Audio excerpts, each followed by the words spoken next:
Hello. Are you serious, Adi?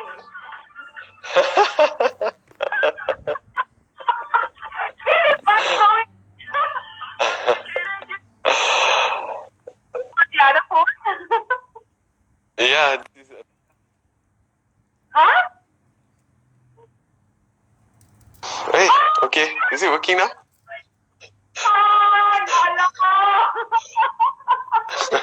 Alhamdulillah. Okay, let's just dance it out, okay? For a while. Come on.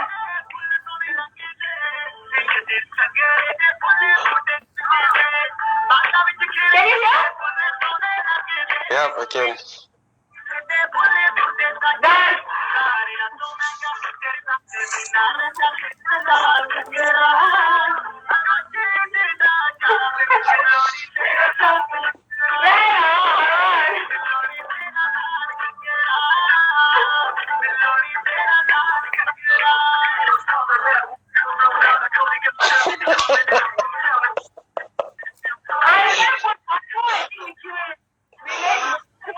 You still got your moves, huh?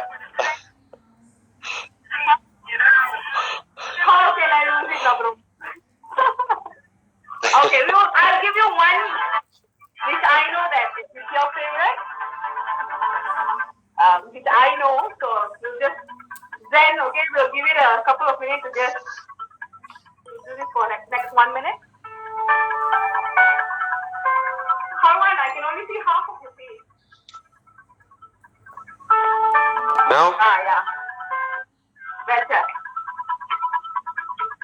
Okay, let's connect. Let's send love to everyone around us. Let's ground ourselves.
Let's just wait for that.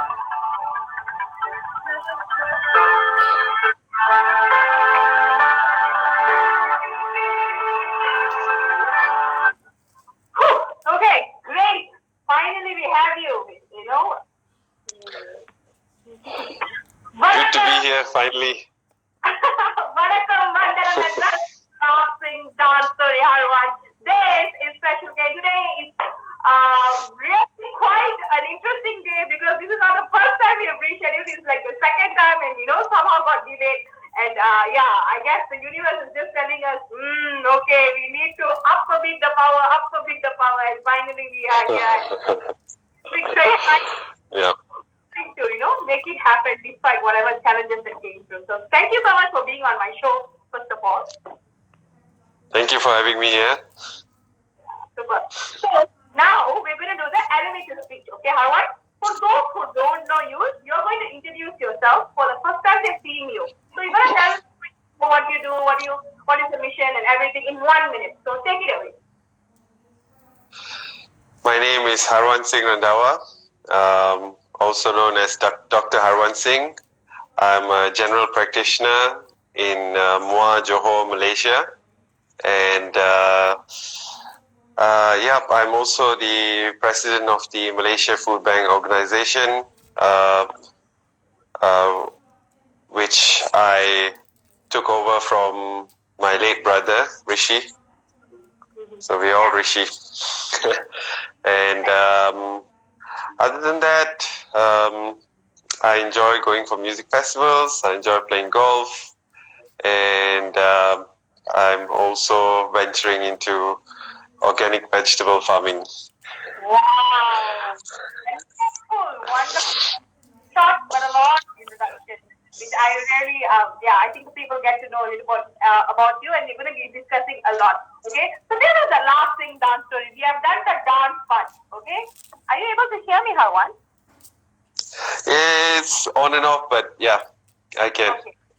So a lot of us, okay, who grew up with you, literally we had our formative years. Hey, Ami, from Indonesia. Thank you so much for tuning in, right? So we grew up basically together, right? Like, yeah. So and we have all heard you singing like really, really, really well, right? So one of which I have been, I was and you would play this on loop in Bundarama if you remember, like if you come, the whole building will be like, just vibrating of this song.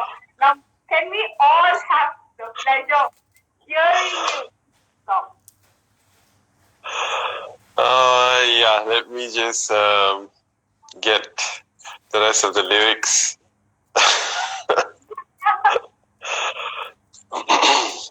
Sorry to put you a little bit on the spot, but I think this gift needs to be shared, and can share. It's been some time since I last sang. But here we go. बुल्ला की जाना मैं कौन, बुल्ला की जाना मैं कौन, बुल्ला की जाना मैं कौन, बुल्ला की जाना मैं कौन, ना मैं मोमन विच मसीता, ना मैं विच कुफरतियां रीता, ना मैं पाका विच पलीता, ना मैं अंदर वेद किताबां, ना मैं रहिंदा भंग शराबां, ना मैं रहिंदा मस्त खराबां, ना मैं शादी ना कमना की, ना मैं विच पलीती पाकी, ना मैं अभिनामा खाकी, ना मैं आश ना मैं पान, बुल्ला की जाना मैं कौन, बुल्ला की जाना मैं कौन, बुल्ला की जाना मैं कौन, बुल्ला की जाना मैं कौन. Okay, thank you. Excellent, fantastic. All of you are going to just tell how you feel about it. Okay, leave a comment, send him a lot of compliments, encourage him. All right. So let me take you on a message. Okay. Maybe you could share a couple of memories from Bundarama or Chikuda, anything, Indonesia. Some memories just come out immediately and just share a couple of that. 6 beautiful years of our life. So, for those who don't know, Bundarama was the first hostel that we stayed in when we came to this small little town called Jatinangor at the outskirts of Bandung, West Java. And it was. So we said goodbye to our family at the airport, got onto the airplane and got to Bandung, and it was hot and we were stuck for hours and hours in the university doing some registration and thought don't know where we were stuck and what was going to happen with our lives next and things like that. And then they got us into a bus which, barely brought us to our destination. And as soon as we reached, we had some very eager seniors waiting there like, hey, come on, bacha, I'm going to own you, And thanks to my size and height, they had to look up like this, and so especially that special one, you know, Mr. M.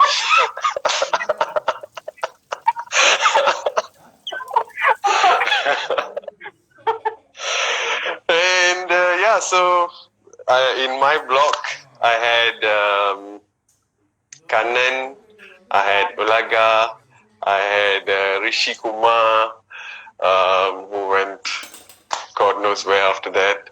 And then there was Kadir and Ganesh and Arvind. Sunil was not there initially.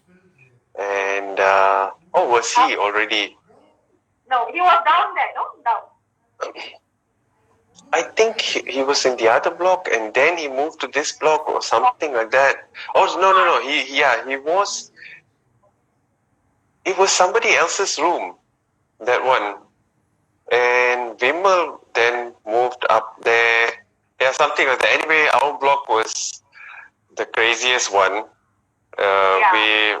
We went and got like huge speakers, good quality speakers. Yeah, that's what we were doing with our allowance from our parents. And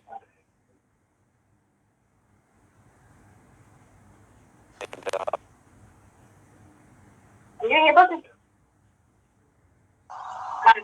It went up for a bit, yeah. Allowance from the parents, and then I lost you.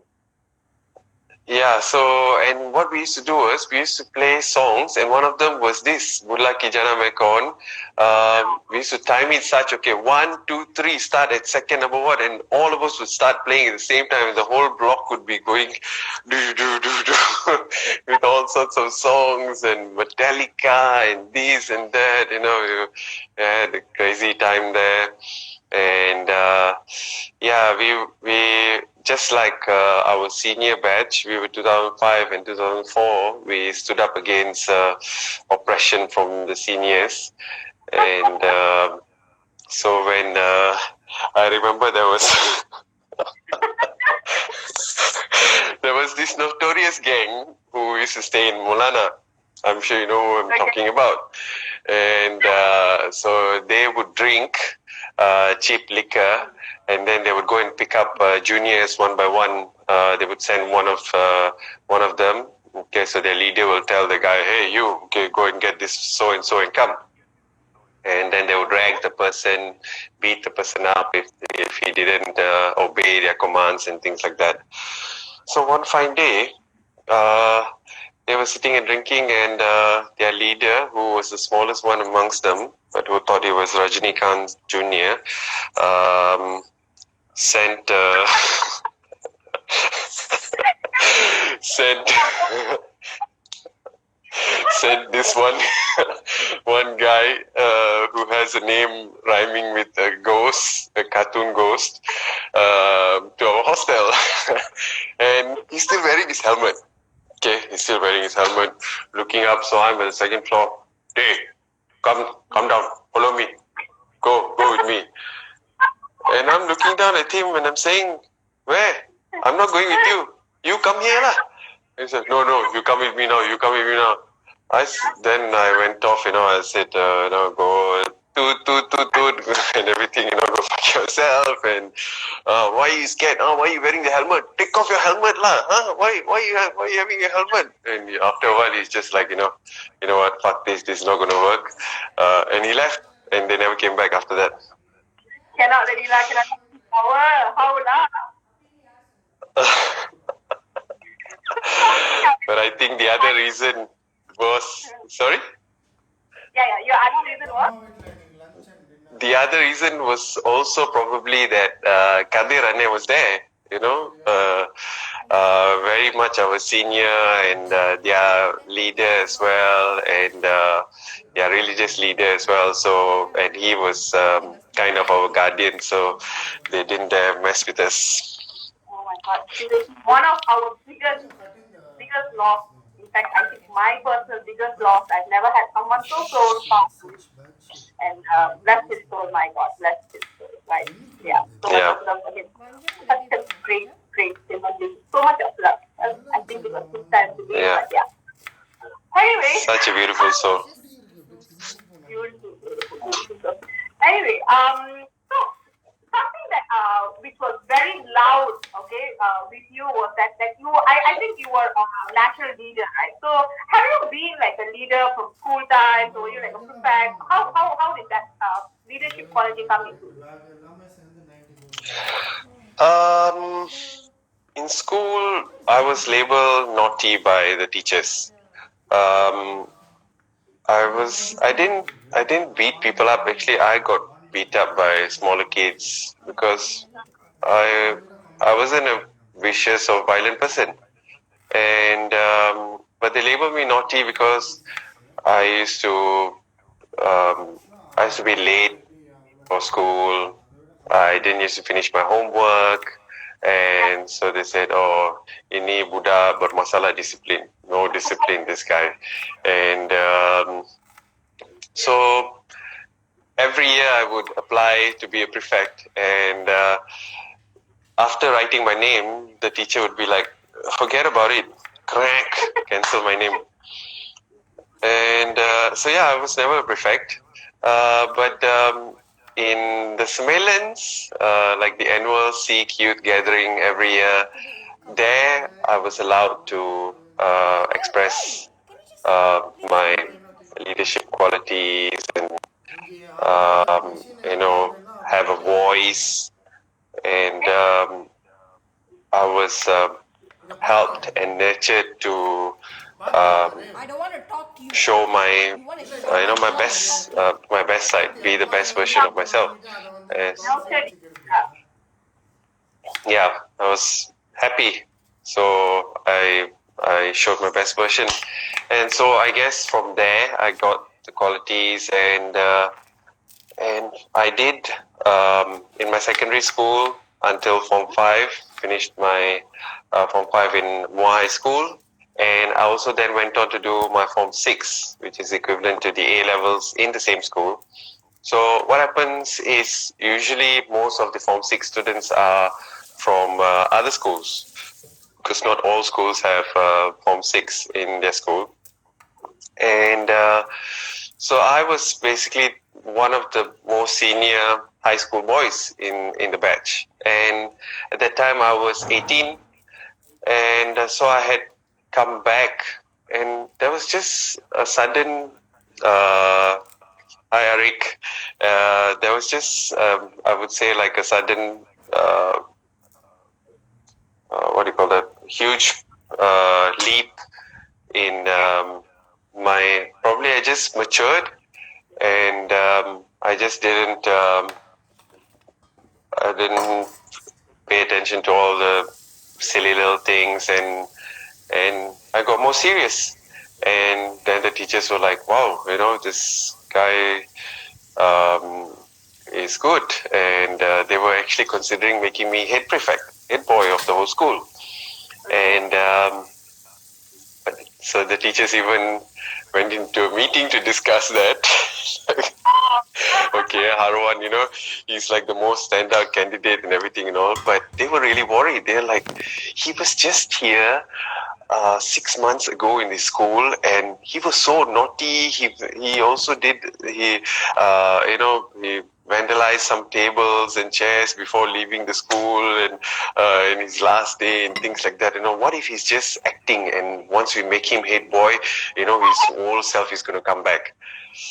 How that shift happened? What actually happened during that 6 month break? What happened? Of course, in between was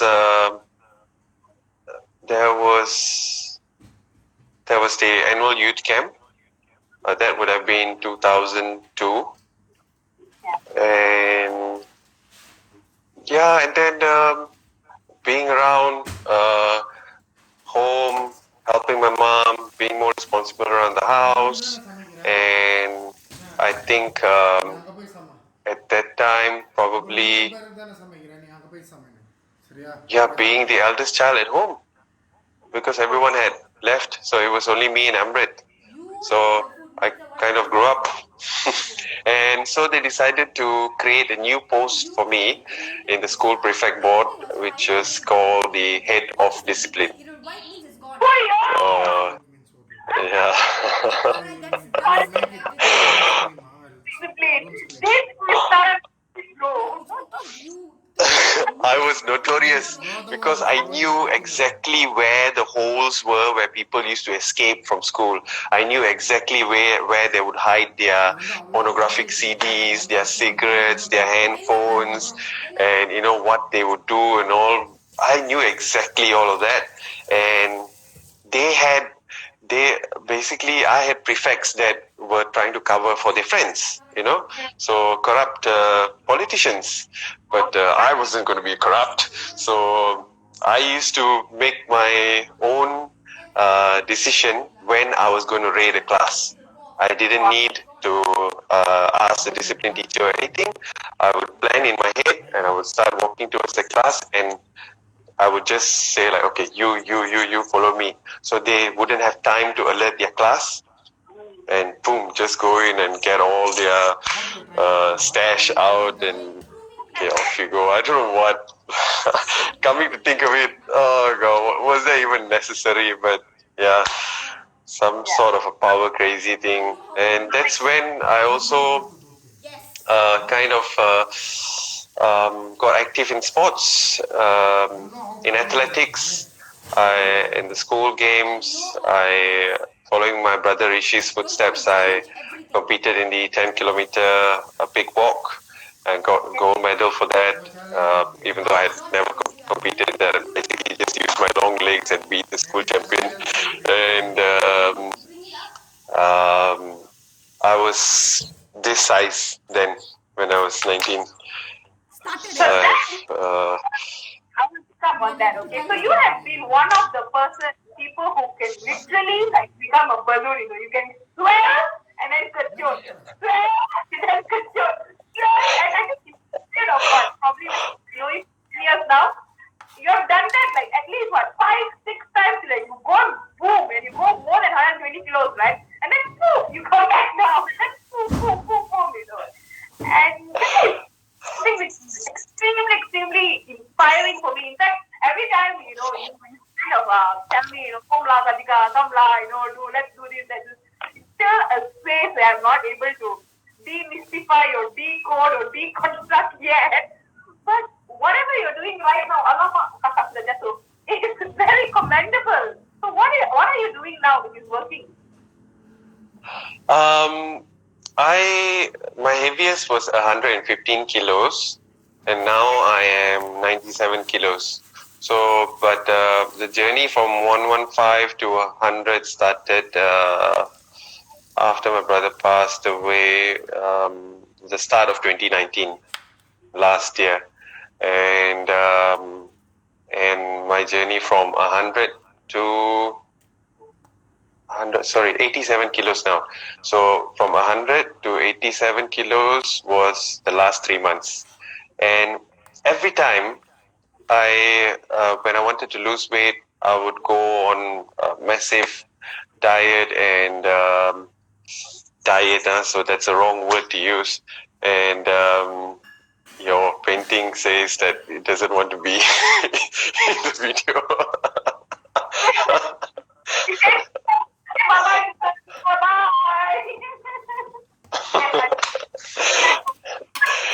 And so I would go on massive starvation diets, and I would be working out like crazy in the gym every day, 2-3 hours. I even did that in Bandung and back here in Malaysia.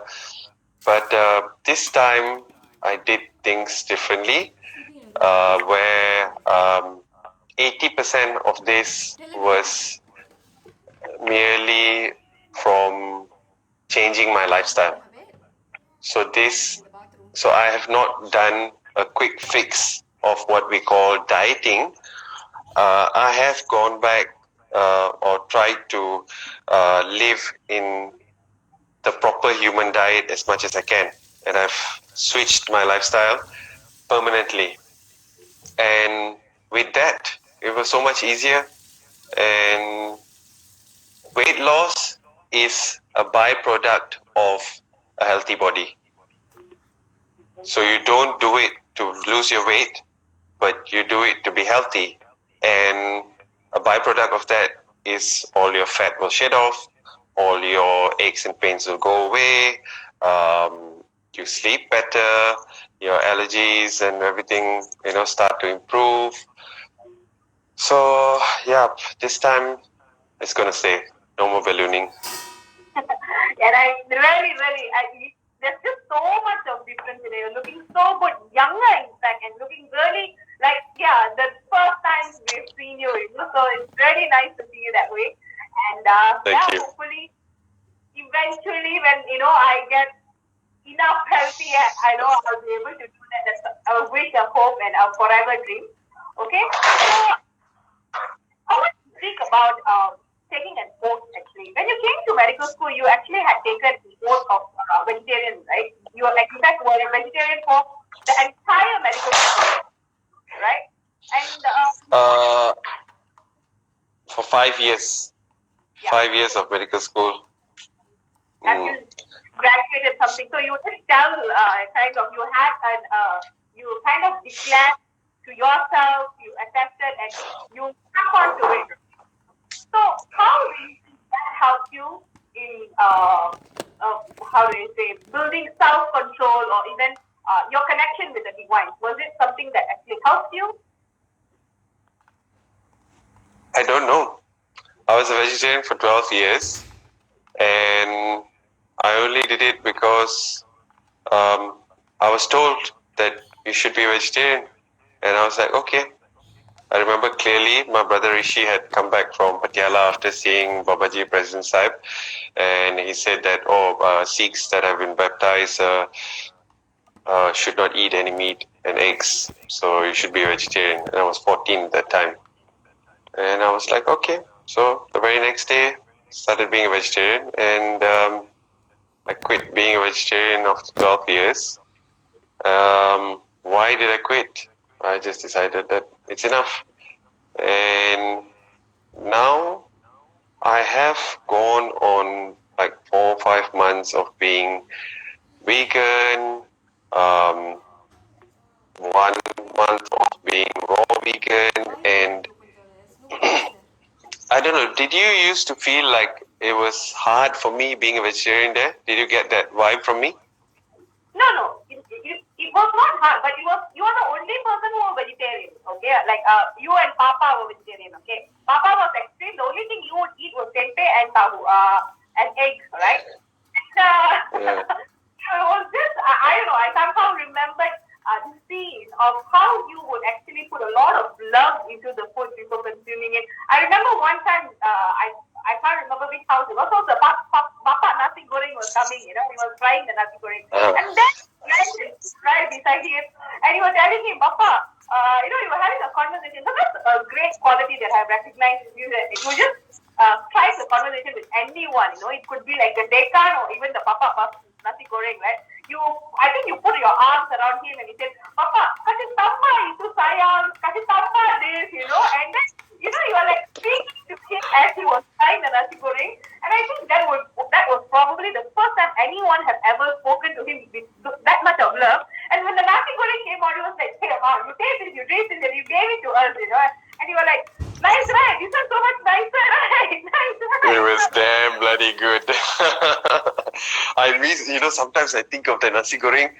Oh God, it's impossible to get that kind of nasi goreng anywhere here. Yeah. So the power of communication that you had was also extremely commendable, and how you developed very deep relationships with people is also something something I really enjoy about you. Although, like even I think in university you were a naughty kid, like you were part of the naughty boy gang, But even then you were recognized as a leader for the right reasons. You had this whole team that you coached. Okay, the football. Let's talk about futsal. The beautiful memories we had with futsal. Yeah.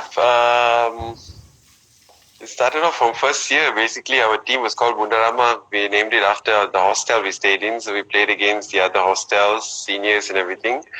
And I think we did pretty well. But then we got beaten very badly in the final by the seniors.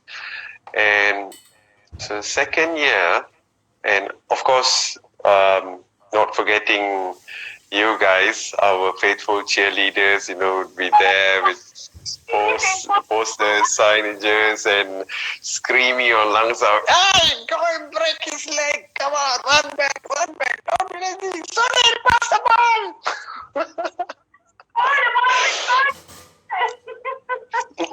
Go to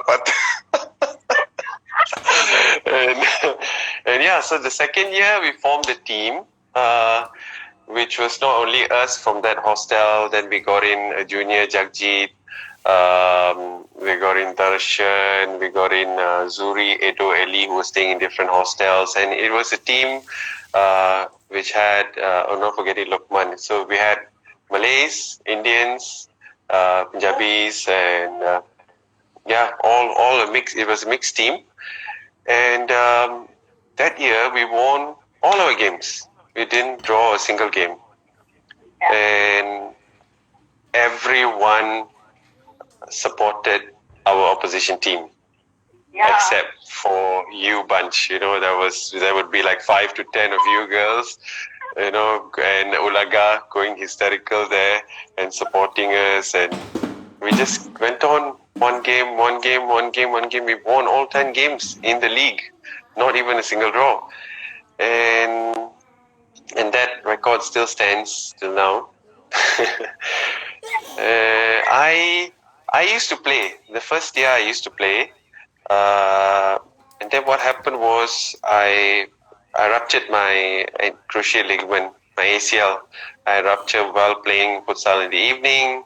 I got too excited running around, and so that was the end of my futsal career. Then I started coaching them, just basically like managing, okay, you go in, you come out, you run here, you run there, and shouting there, which half the time they would never listen. And then eventually I went for a proper coaching course, which I don't think I use much of those skills today. I suggest shout at them and pick them up in the morning. Because they would be drinking the night before. Sunil, Kannan, and Jagji, they would be drinking the night before, and they would sleep late, and I would be calling them, go to bed, and in the morning calling them, no answer. I would go to each of their houses, knock on their door, pick them up, bring them to the futsal court, and get them going. You are like the father, taking care of all, nurturing all under your wing, and making sure everybody. Papa. And everybody used to despise. I remember his boys are like, don't tell Papa, okay, that you're drinking or what, he's going to be angry tomorrow morning and all. That all used to happen. Yeah, fun days. Okay, so and I want to express my extreme gratitude for one thing, okay? The law of attraction, the secret, okay? You are the one who actually introduced it to me first time. I was in your house, and then you just told me, Katika, you need to watch this, okay? Just close everything, don't care about everybody. You just sit and then you just zoom in, just tune in, okay? I think it's very important that you see. So you told me not to just watch it, but like really go into it, And wow, how it has actually changed my life in so many ways. I've been able to impact so many people's lives just by, probably the things I already know, but it's got further affirmed, further belief. So I'm extremely grateful for that. And let's talk about the law of attraction. Who introduced it to you? My mom. My lovely. Yeah. Yeah, thank you so much, Suparna, okay? Most of the motivational, health, nutrition, personal growth, spiritual knowledge that I have has been from my mom and also my eldest late brother Rishi, the two of them. And he's of course her product as well. So then he took it to another different level, and so yeah, she made sure that from when we were kids that she never stressed on you need to be rich, you need to own a big house, you need to have big cars. No, she always made sure that uh, uh, she helped us grow not only spiritually but as humans, teaching us the basics of being being a caring and loving human being, not only to other humans, but also to the trees, to nature, to Mother Nature, everything. From when I was like 2 or 3 years old, she was already against us using much plastic and don't litter, and talk to the trees, kind to other people. Like 30 over years ago, she had started introducing us to all of that. And so I remember watching The Secret at home. And we all then started from there and slowly progressed. Even she has progressed onto more and more deeper things. Like now, one of her latest gurus, Dr. Joe Dispenza, and in fact, she is a guru in her own way already, lah. So, yeah, whatever she says she's right usually. Nice. And it's really nice, right? That you didn't really have to go far to find this kind of knowledge. Such a blessing to actually just have that kind of download from home itself. So you're nurtured in a kind of environment, so you're able to just grow, blossom. So at many times in life, do you think you are in the right place at the right time with the right people? Yeah, we were really lucky. Like, can you imagine? She hates hospitals. She will try her level best for us not to go to a doctor. Although now 2 of her children are doctors and one son-in-law a doctor as well. So we have 3 doctors in the family. But yeah, we grew up fever, okay. Sponging, vitamin C, load us up with loads and loads of nutrition and healthy foods. And at that, like 30 over years ago, she was reading Adele Davis books on nutrition, and that's how she was raising us with that kind of conscience, tearing our mind apart at such a young age that there's more to life than just these material things, and that your body can heal itself, and you can control your body, and if you can control your mind, you can control your body, you can get anything you want. Yeah, she told me, she shared this one thing with me one day when we were just talking about, when she was reminiscing about my late brother Rishi. And she said, yeah, well, this is my doing. Whatever journey that you guys are on, we are nice people, but we have had quite a rough ride,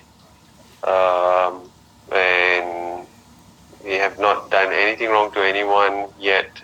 We are still going through lots of difficulties, but this is my fault because whenever each of my child was born, the first thing I whispered into your ears was, may your soul's journey be complete. So she wished for the ultimate, right then whispered into our ears. So to complete your soul's journey, you have to go through all these bloody lessons, and learn from them. Yeah. It's not going to be a straightforward journey and, just chill, earn lots of money and big car and everything. No. Yeah. And if you don't, well, then you gotta come back again and again and again. And what a wow! This is the first time I'm hearing something as profound as that. Wow! I would love to actually have Mom on my show one of these days. I want to speak to her and the conversation is just ready. You speak to her and ask her. Let her expand my mind further. So I would love to learn from her. So wow, what um, I think she could be a model of a mother to many young mothers, to bring up. She would disagree. She would disagree with that. What? She would totally disagree with that. She has lots of regrets about the way she raised us and, how she could have done things differently. But, we tell her that it's not her fault. She was going through her journey and she was learning as well. She had Rishi when she was 19, and she was, I think, sitting for her SPM exams when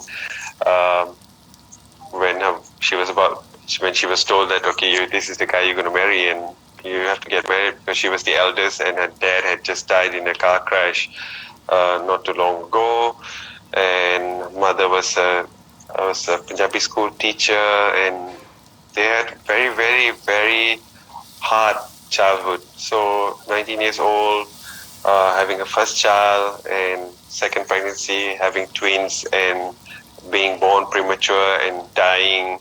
At that time, who's going to think about postpartum blues and shit like that? They're just going to tell you like, oh, okay, get on with it. Have the next child.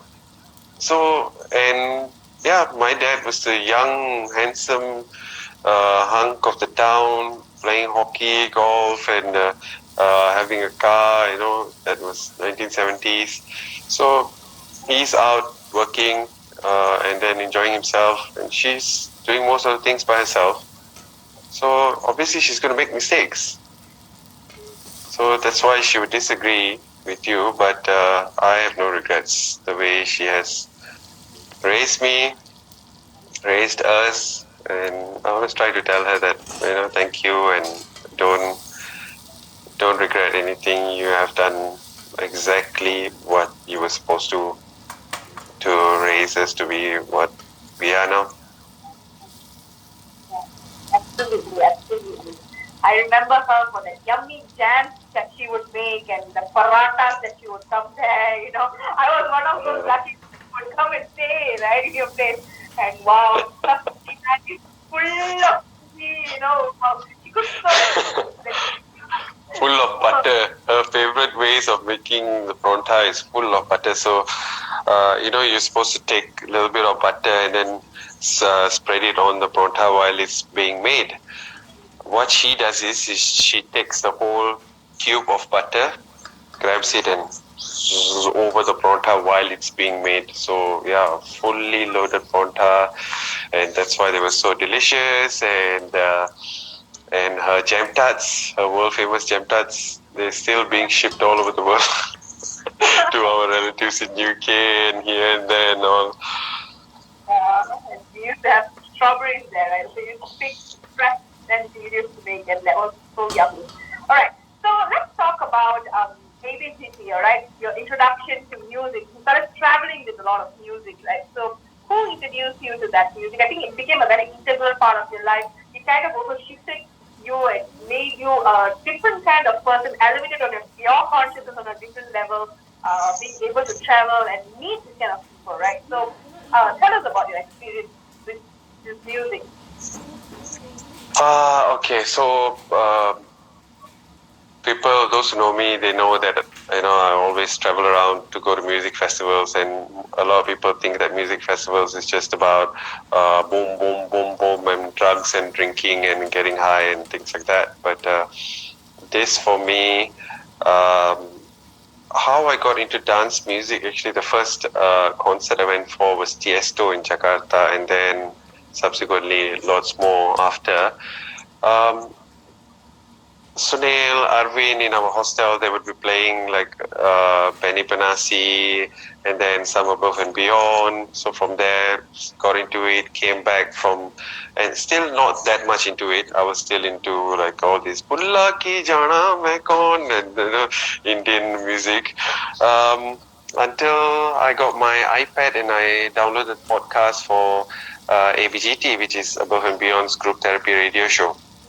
And started listening to that and got into it from their very first live show in Bangalore. And then, so every 50 episodes of their radio show, they have a live show in a different part of the world from the last. And so episode 001 was Bangalore, 50 in London, 100 in New York. So 150 was when I started going. And thanks to my sister Amrit, she was in Sydney at that time. No, she was in Canberra, and so she organized all of us to go in Sydney, and we went. And so that was my first milestone show. And after that, every year I made sure that episode 200 was in Amsterdam. Let me talk to you before that. So what happens during this podcast, this live radio show? Do they speak or are they just playing music? They speak, shout outs, and also playing music. So they introduce their music, they introduce music from the artists which have been signed to their record label as well. And so you get lots of new music and your favorite music. There is a guest mix DJ who comes on the last half an hour. And yeah. They use this word group therapy quite a bit. Now, what is the reason behind using that word?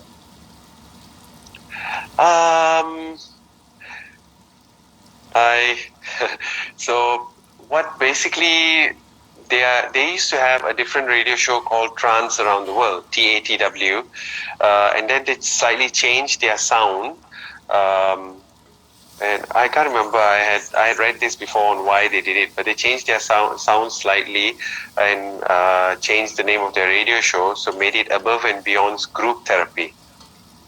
So that radio show is group therapy, where the whole group of they call us fans of the Anjuna record label, Anjuna family. So the Anjuna family's group therapy. And so, yeah, that's where it all started, my love for electronic music, which has changed a lot since then. So the second 200th one, you went with Sumita and all that, right, in Amsterdam. Yeah. Sumita in Amsterdam, yes. 250, I went to the US with my sister Amrit, and 300 with a different bunch of friends in Hong Kong, and 350 with another different bunch of friends in Prague, and 400 this year was supposed to be, I think, in Mexico, but this year is kind of cancelled. Everything's cancelled, so I don't know if it's going to happen or not. I seriously doubt it. But yeah, why I still go for these shows and look forward to the shows. The main reason I go for the shows now is for the people that I'm going to meet. For me, it's a big family reunion. Every year I look forward to reuniting with my friends from Europe, from America, from all around Asia. And it's like one big family. That's the main. Before this, it used to be, the DJ and the music. But I think after ABGT 200, 250, it was about the Anjuna family that I keep going. DJ can be playing whatever music, but I'm bothered about the people that are around me. And why? Because I feel so much of love and sincerity from everyone around me, and I love giving nice big hugs and receiving them too. So, hey, okay, I'm quite recognizable because of the way I look. So, hey, it's you. Okay, here's a big hug for you. Here's a big hug for you. And yeah, so I'm just happy at these shows, and I'm smiling and having a great time. And I think that's kind of infectious, and other people see that and feed off that energy and have a great time too. Yeah. So it's one of my bucket lists is definitely to travel with you for one of the shows. So that's definitely going to happen sometime soon. And when that happens, we're going to just meet and just be in the state of love, which I know is going to happen. So looking forward to that. Okay, now Yes, please, you're always welcome. let's talk about Goodwill Walk. All right. Okay. What is Goodwill Walk? So, okay, where do I begin? So, Goodwill Walk is a fundraising, awareness creating activity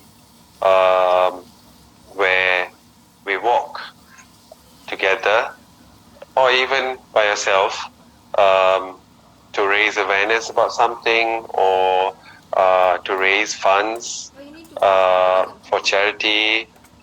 Mainly, it has been to feed the homeless around Malaysia and also to help the indigenous people of Malaysia, also known as the Orang Asli. So this was started off by my late brother Rishi. I think his first Goodwill Walk was in 2014 or 2015.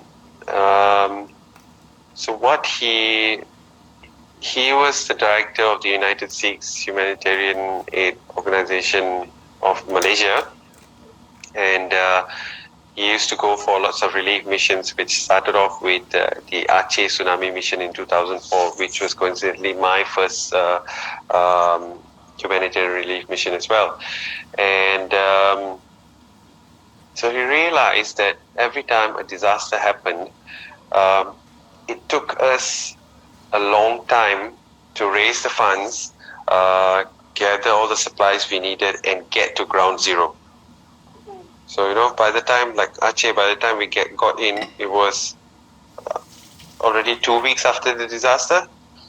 So he wanted to always have a bank of food and money ready for when a disaster struck. The very next day, he could be at ground zero. So that's when he formed Malaysia Food Bank. Can you see this? Malaysia Food Bank. Yeah. So this food bank to feed the homeless, help the indigenous people, anyone basically. His humanitarian work never differentiated anyone from caste, creed, or religion, nor the need. Or maybe there was a guy that needed money to feed strays. Okay, we'll give you money and keep giving every month. There was a disabled person who didn't have transport, so he got him a motorbike with a 3-wheeler and everything. So he was a large personality because he was before a radio celebrity as well in Malaysia.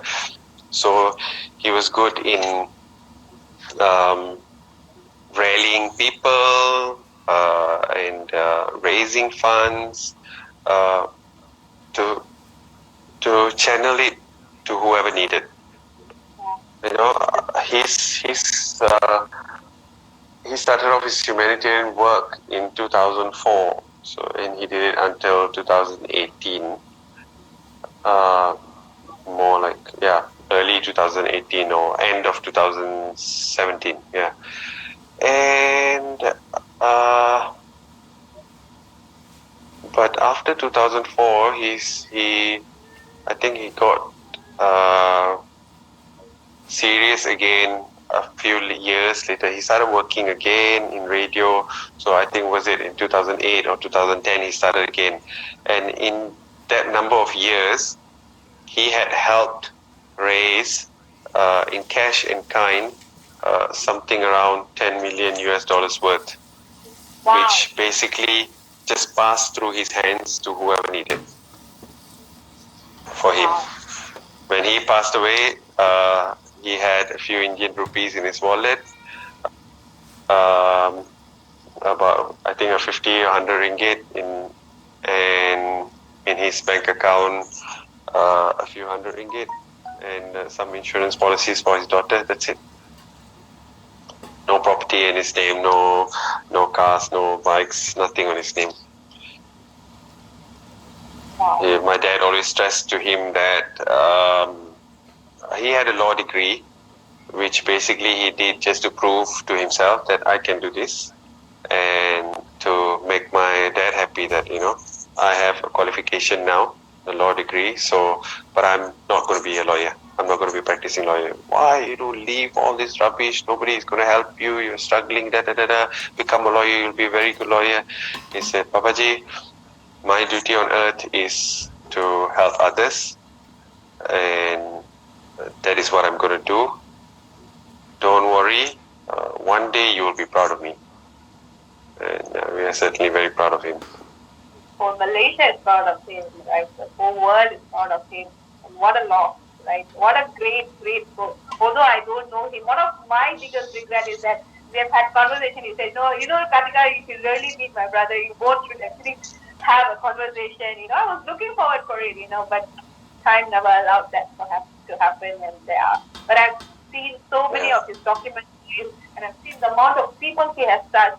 I know all the places, how he brought so many people together, just walking kilometers and kilometers. People would join in and, open up their homes, their churches, their mosques, their temples, welcome them, and it was just bringing like the spirit of Malaysia, which was very, very beautiful, right? And yeah, wonderful. And now, you are right now the successor of his legacy, right? So you are right now have to carry the and you will bring it.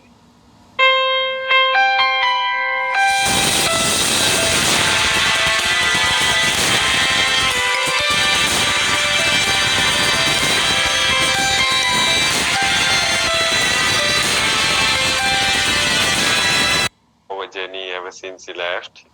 No one can ever fill those big shoes of his. But yeah, we still have been continuing to fund Nanak's Kitchen, which feeds somewhere between 500 to 700 homeless people in and around KL every week. We also help partially fund an animal sanctuary in Bentong, which houses homes over more than 100 dogs and more than 30, 40 cats by an amazing human being called Apsara, who loves her fur babies more than she does humans. So they are in very good hands. Wow. Time just flew as we were talking. I didn't realize we actually at our last 1 minute of the interview. This thing will go off by then. Okay. Any last words? Actually, I actually have so many more questions. Any last words? Okay. To everyone who's watching, I'm going to leave the link of the Malaysian Food Bank. Okay. If you're feeling inclined to support this mission, a beautiful, beautiful one, I'm going to let it there, and people, you all can go and support it. So before you leave, would you like to say anything, Harwant? Sorry, I didn't realize the time was ran so abruptly.